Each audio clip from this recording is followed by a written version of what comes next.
What is up? Today is such a nice day.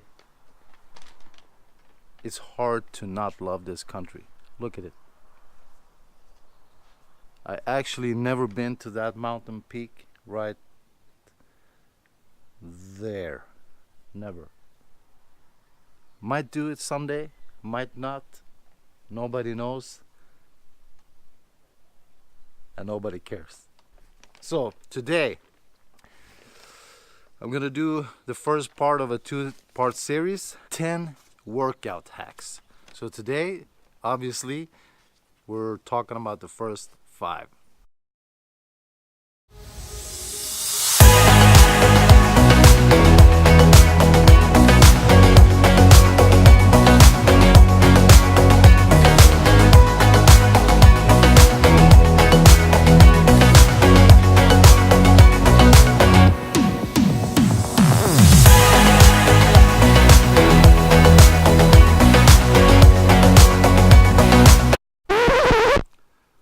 Make sure that you're warming up the muscles that you're actually going to use during the workout.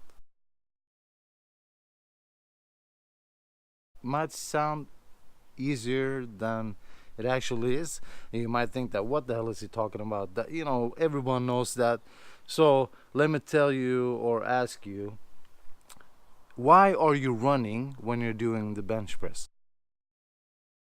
Example, I see a lot of people, they're going on a treadmill, running for 10 minutes, and then they're doing some bench press, shoulder presses. If there's one thing that you're not involving in a treadmill run, it's your shoulders, your triceps, your chest, right?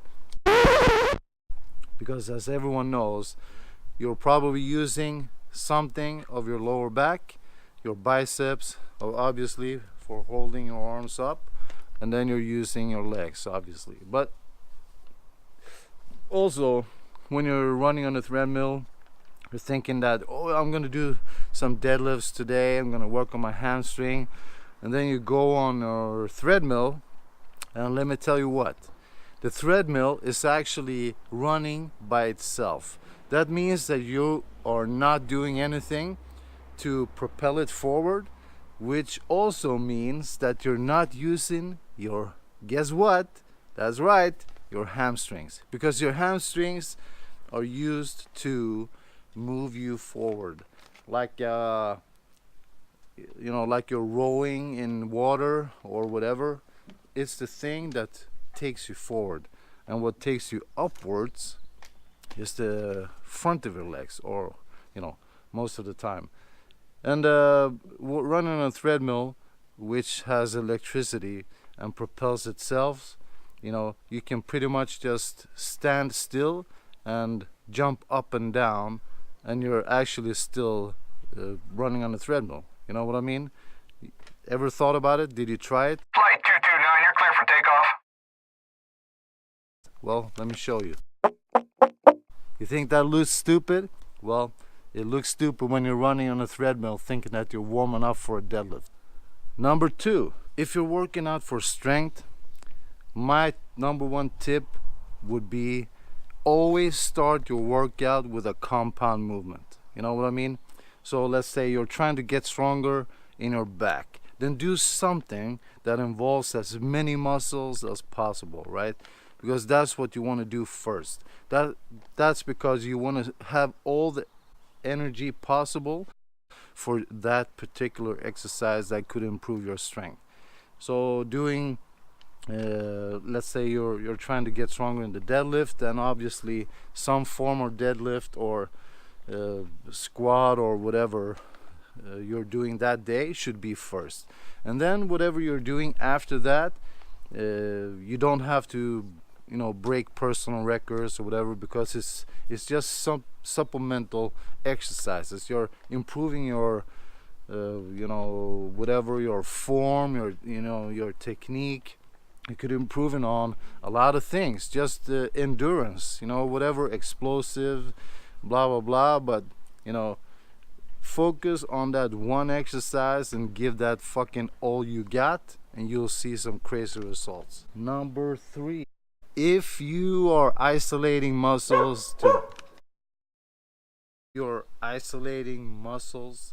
build size, if you can't feel the muscle contract, you ain't working it. What do I mean by that? Well, it's as easy as it sounds, right?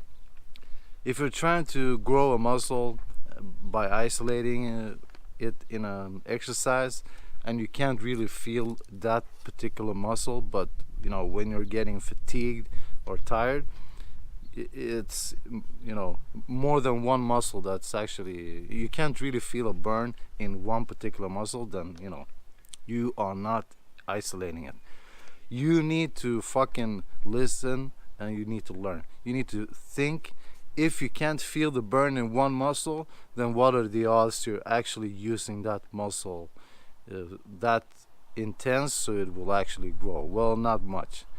You can grow in size by doing compound movements, and I mean, it's really good for you to lift heavy, but at the same time you need to lift low weights and isolate movement, you know, just as much. Number 4, work harder, right? What do I mean by that? Well, when most people start working out, it's like, you know, you get super tired, you feel the ache all over your body, you know, for 3, 4, 5 days, or you know, fucking 2 weeks for some people. And then as you continue to work out and the years pass, suddenly after, this is something magical, like after 6 months or 1 year, people see a lot of results during, you know, the first phase, because they're beginners, right? So whatever you're doing, you'll see results. And then you have to become smarter, right?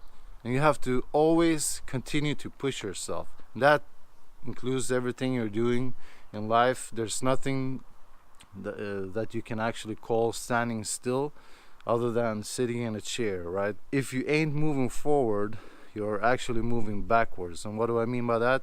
It's like something is happening, and you just haven't seen or figured out what's moving backwards. But if you're standing still, something is going on in your body, and eventually you'll see a massive, you know, decrease in whatever you're doing. So if you're not getting results, then just change shit up, work harder. Let's say you're not I don't know, if you want to lose weight and you're not losing weight, then you need to change something, right? You need to walk further every day, you need to run more, you need to make sure that you're actually eating what you think you're eating. And one easy way is just write shit down to actually see. It's like I can go like, oh yeah, I want to eat super clean, and I'm thinking I'm eating, let's say 2,200 calories, right, of clean food. It's not 2,200 calories of mayonnaise. I do that for a couple of days and I don't see any results. I weigh the food and I actually count the calories, and then it's like, wow, you know, either I was eating 1,400 calories or I was eating fucking 3,000 calories. It's very, very hard unless you actually weighed the food, counted the calories, to actually know how much is in 300 grams of chicken, 150 grams of vegetables. You're like, whoa, you know, 150 grams of vegetables, that's like, whoa, you know, 150 calories, right? It doesn't have to be, you know what I mean? Some things have really, really dense calories, and some things doesn't, you know. So it's important to sometimes just see what you're actually eating. I'm taking a package with 4 chicken fillets. Actually weighing that, you have, let's say, 1,000 grams of chicken fillet, and there's 4 of them, you know what I mean? You're thinking, okay, so it's 250 grams per fillet, but in reality there's couple of grams of water, maybe even 50 grams of water inside that chicken. It's not exactly what it is when it's in a package. Just small things like that is important to, you know, get to understand how much you're eating of each thing, and just getting an idea of what is this amount of calories and fiber and you know, pure carbs or whatever it is, fats. And you're thinking that, oh, I'm just eating this small package of yogurt, and then when you're actually counting, it's like that small thing is your entire daily intake of fats. And some people, you know, don't really need a lot of fat, so when they're eating double the size of their supposedly daily intake of fat, then they're never losing weight. So I mean, you always have to be smart. You always have to think about, okay, so I'm not getting any results. Why is that? Well, it has to be a reason. I got to figure it out. So do that. No, work harder, work smarter. Number 5, one of the most important things when it comes to working out is to fucking have fun. You know, it doesn't really matter what you're doing, you gotta love it. And if you don't love it, then change up whatever you're doing. If someone is doing the squat and they're seeing super crazy results, and I want to, you know, try the same thing, and I walk in the gym and I fucking hate working out. Every time I'm doing the squat, it's like I don't even want to go to the gym. So 2 things will happen. I will probably stop working out, or I will stop doing the squats. But just, you know, think ahead. And if something is really boring or making you feel bad, then, you know, find a different exercise. There's a million exercises out there that you can compare to the deadlift and the squat, the bench press, the pull-up, whatever it is, you know what I mean? But find something that motivates you, gets you going, makes it fun to go to the gym, and just have fun. Because if you don't have fun, then what the fuck is the point going to the gym?